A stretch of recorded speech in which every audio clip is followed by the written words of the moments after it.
Hello everyone, welcome to the channel of KV Teachers Guild. Students, this is third and final part of class 6th EVS second chapter Diversity and Discrimination. इस chapter के starting के कुछ topics हमने cover कर लिए थे. Hopefully chapter आपको समझ में आ रहा होगा. अब जो लास्ट के कुछ रिमेनिंग टॉपिक्स है we will cover in this video. Okay, let's begin now. Doctor Bhimrao Ambedkar 1891 में ही वॉज बॉर्न और 1956 तक रहे हैं. वो is considered the father of the Indian constitution. इनको फादर ऑफ इंडियन कॉन्स्टिट्यूशन, भारतीय जो संविधान है उसके पिता कहा जाता है. And is also the best known leader of Dalits. और दलित्स के ये सबसे जो है बेस्ट नोन प्रसिद्ध लीडर भी रहे हैं. Doctor Ambedkar fought for the rights of the Dalit community. Dalit community के जो राइट्स हैं, अधिकार हैं, उनके लिए ये लड़े. He was born into a Mahar caste. हमने पढ़ा जब इनकी कहानी पढ़ी थी, ये महर कास्ट में पैदा हुए थे, विच वॉज कंसिडर्ड अनटचेबल, जिनको अछूत माना जाता था. The Mahar was poor, own no land and children born to them also had to do the work their parents did. जो महर में जो इस कम्युनिटी में बच्चे पैदा होते थे, महर्स जो हैं वो पुअर थे, गरीब थे, ज़मीन नहीं थी, और बच्चे जो पैदा होते थे उनको वही काम करना पड़ता था जो उनके पेरेंट्स करते हैं. They lived in spaces outside the main village. Main जो गांव है उसके बाहर जो जगह थी उसमें ये लोग रहा करते थे. And we're not allowed into the village. और इनको गाँव में आने नहीं दिया जाता था. Doctor Ambedkar was the first person from his caste who completed his college education.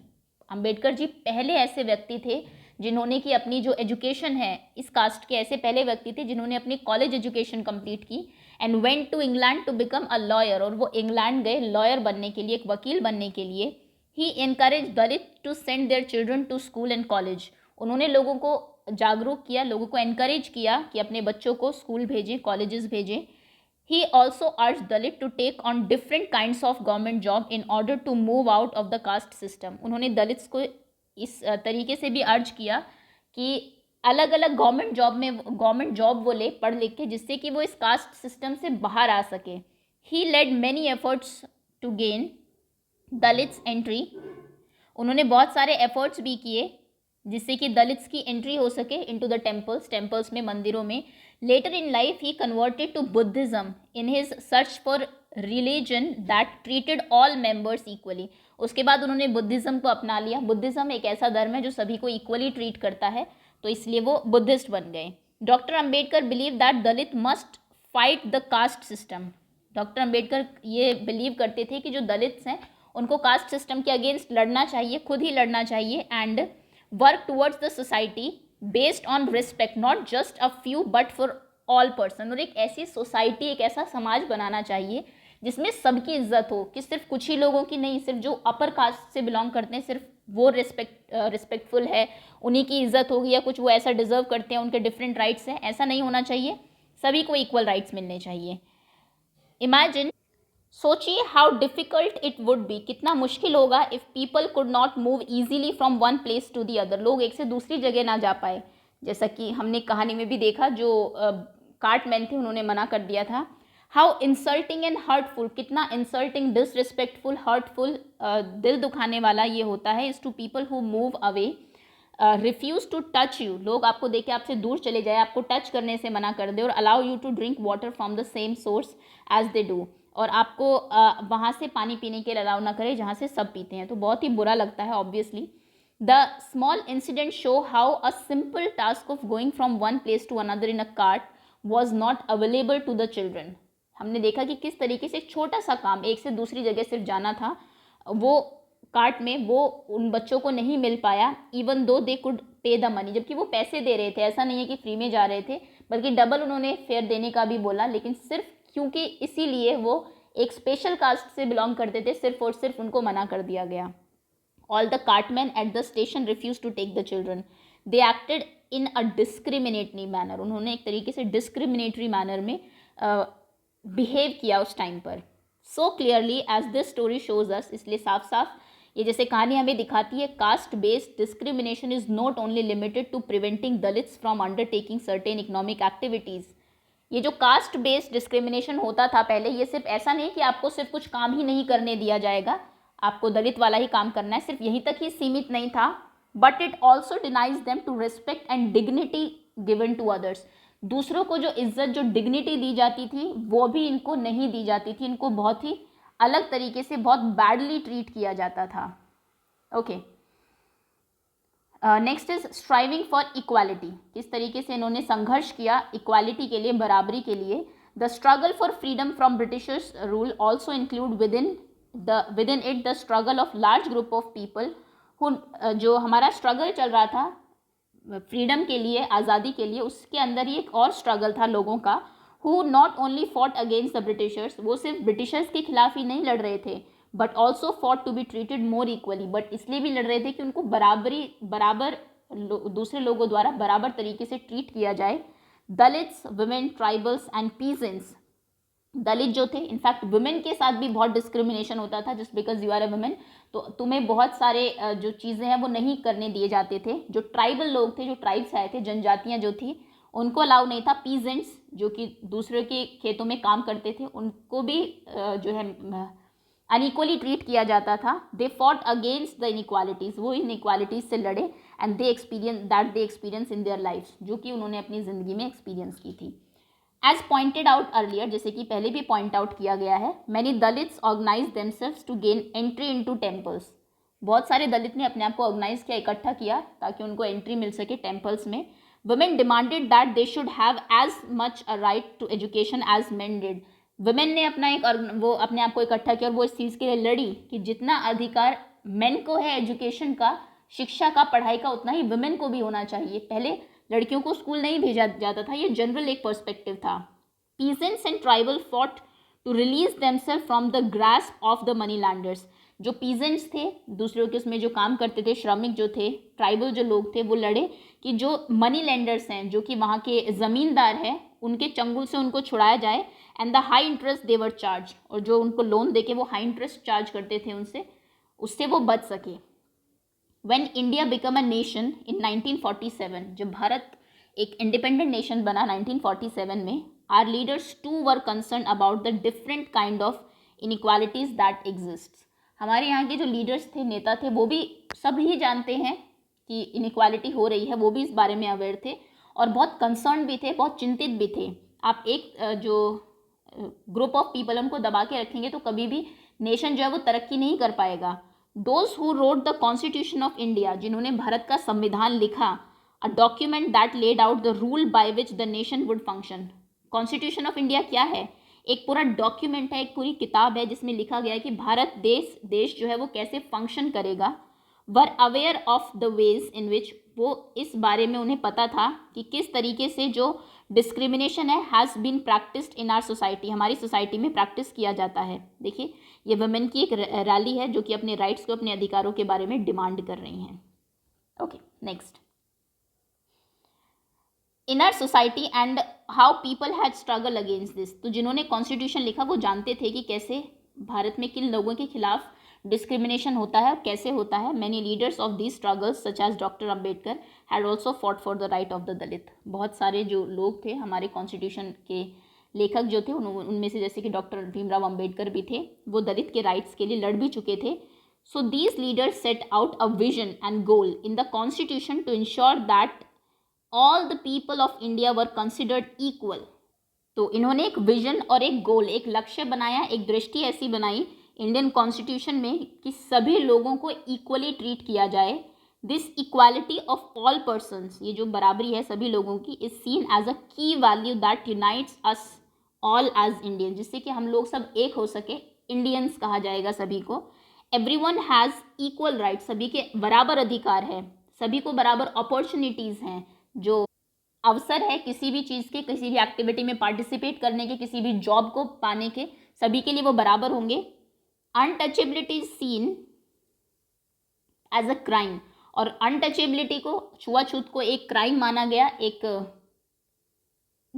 अपराध की तरह देखा जाने लगा। And has been legally abolished by law, और इसको लीगली लॉ की उससे जो कानून है, कानून बनाए गए, उससे उस कानून की मदद से बिल्कुल अबॉलिश किया गया, बिल्कुल ख़त्म किया गया। अगर आप डिस्क्रिमिनेशन करते हैं, अगर आप अनटचेबिलिटी जो है करते हैं, तो आपके अगेंस्ट लीगल एक्शन हो सकता है। People are free to choose the kind of work they wish to do, लोग फ्री है, जैसा भी वो काम करना चाहे वो कर सकते हैं, आप उनको फोर्स नहीं कर सकते कि आप इस कम्युनिटी के हैं तो आप यही काम करेंगे।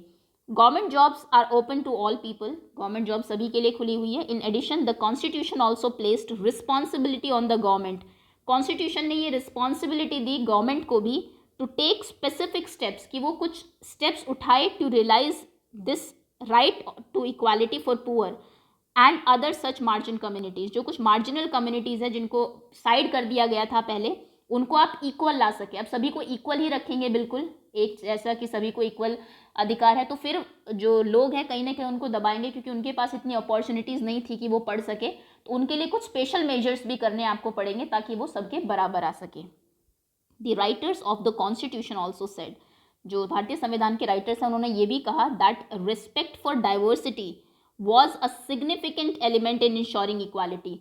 आपको डाइवर्सिटी की, ये जो हमारी विविधता है, लोग अलग है, इसकी रिस्पेक्ट करनी पड़ेगी, तभी आप इक्वालिटी को इंश्योर कर सकते हो. सभी लोग आपके जैसे हो ऐसा ज़रूरी नहीं है, हर पर्सन डिफरेंट है और आपको उस चीज़ को रिस्पेक्ट करना चाहिए. They felt that people must have the freedom to follow their religion.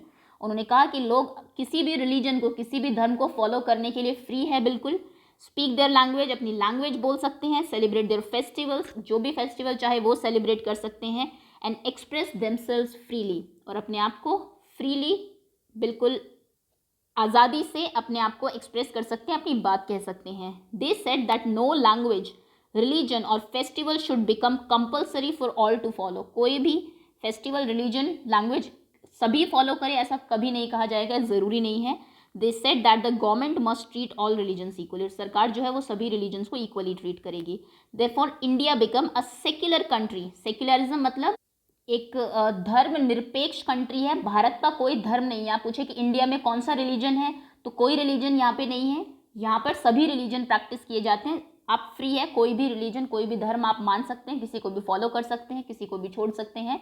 Okay, India एक सेक्युलर कंट्री है where people of different religions, जहाँ पर अलग अलग धर्म के लोग, अलग अलग फेथ के लोग have the freedom to practise and follow their religion. उनके पास फ्रीडम है, वो फ्री है कि वो किसी भी रिलीजन को प्रैक्टिस कर सकते हैं, फॉलो कर सकते हैं without any fear of discrimination, बिना डिस्क्रिमिनेशन के फेयर के. ये नहीं कि मैं ये नहीं कर सकता अदरवाइज मेरे खिलाफ जो है वो डिस्क्रिमिनेशन होगा, लोग मुझे छोटा समझेंगे, ऐसा नहीं होगा. This is seen as an important element of our unity, और ये हमारी यूनिटी का, एकता का एक बहुत ही इंपॉर्टेंट एलिमेंट है. That we all live together and respect one other.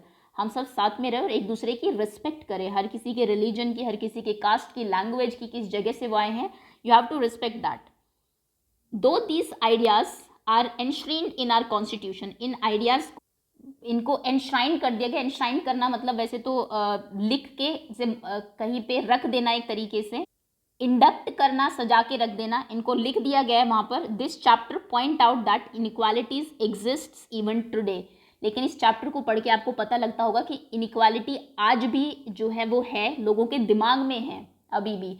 कुछ जो प्रेजुडिस्ड हैं, कुछ जो उनके खुद के स्टीरियोटाइप्स हैं, वो अभी भी चलते हैं. हालांकि आप उन पे एक्ट अब नहीं कर सकते, करेंगे तो लीगल एक्शन होगा, बट स्टिल कहीं ना कहीं लोग जो है अभी भी वो डिस्क्रिमिनेटरी है अपने थॉट्स में. Inequality is a value that we have to keep striving. Equality is the value, समानता एक ऐसी चीज़ है जिसके लिए आपको हमेशा स्ट्राइव करना चाहिए and not something which will happen automatically. बराबरी अपने आप नहीं आएगी कि सभी लोग एकदम से सभी की सोच बदल जाएगी. आपको उसके लिए स्ट्राइव करना पड़ेगा, लगातार संघर्ष करना पड़ेगा. पीपल स्ट्रगल, लोगों ने जो स्ट्रगल किया है, एंड पॉजिटिव एक्शन, और जो पॉजिटिव एक्शन देते हैं by the government are necessary to make this a reality for all Indians. लोगों के स्ट्रगल और गवर्नमेंट के जो एक्शंस हैं, पॉजिटिव एक्शन से हम लोग जो है ये एक रियलिटी इसको बना पाएंगे, जो अभी तक सिर्फ बुक्स में एनश्राइन करके सजा के रख दी गई है. ओके, तो ये देखिए ये यहाँ पर आपको some of the members who wrote the constitution of India, आपको एक पिक्चर दी हुई है उन लोगों की जिन्होंने इंडियन कॉन्स्टिट्यूशन लिखा है. ओके, और यहाँ पर आपको कॉन्स्टिट्यूशन ऑफ इंडिया का प्रियम्बल दिया हुआ है. प्रियम्बल एक तरीके से फर्स्ट पेज है, आप अंदर बहुत सारे चेंजेस कर सकते हैं टाइम के अकॉर्डिंग, लेकिन जो चीज़ें इसमें कही गई है उनको आप बेसिक चीज़ों को नहीं चेंज कर सकते. मैं बहुत जल्दी से रीड कर देती हूँ प्रियम्बल को. We the people of India having solemnly resolved to constitute India into a sovereign socialist secular democratic republic and to secure to all its citizens, थोड़ा ब्लर है, justice, social, economic, and political liberty of thought, expression, belief, faith, and worship, equality in status and of opportunities, and to promote among them all fraternity, assuring the dignity of the individual and the unity and integrity of the nation. In our Constituent Assembly to this 26th day of November 1949 do hereby adopt, enact and give to ourselves this Constitution. मतलब कि सभी लोग बराबर है, सबको justice मिलना चाहिए, सबको लिबर्टी फ्रीडम मिलनी चाहिए, सब लोग बराबर है, सब लोग भाईचारे से रहे. ये जो मेन आपको वर्ड्स दिए गए हैं ना, सभी को जस्टिस मिलेगा, सभी लिबर्टी मतलब अपने आप को बोलने का, अपने बिलीफ, वर्शिप, फेथ को मानने का जो है लिबर्टी, आप फ्री है किसी भी चीज़ को, किसी भी धर्म को मानने के लिए, सब बराबर है, चाहे स्टेटस में चाहे अपॉर्चुनिटीज़ में, और सभी लोग भाईचारे से रहेंगे, एक दूसरे को मतलब डिग्निफाइड तरीके से रिस्पेक्टफुली ट्रीट करेंगे. तो ये हमारी जो कॉन्स्टिट्यूशन है उसकी सोल है. चलिए, that's all students. Hopefully chapter आप सभी को समझ में आ गया होगा. समझने से ज़्यादा, रटने से ज़्यादा इसको थोड़ा सा अपनी लाइफ में, अपने थिंकिंग में कुछ चेंजेस आपको करने पड़ेंगे. पढ़ेंगे लिखेंगे तभी जो है चीज़ें बदलेंगी आगे जाके. So thank you so much for watching. बहुत जल्दी मैं इसकी क्विज और इसके जो नोट्स हैं चैप्टर के वो भी अपलोड कर दूँगी. So thanks again.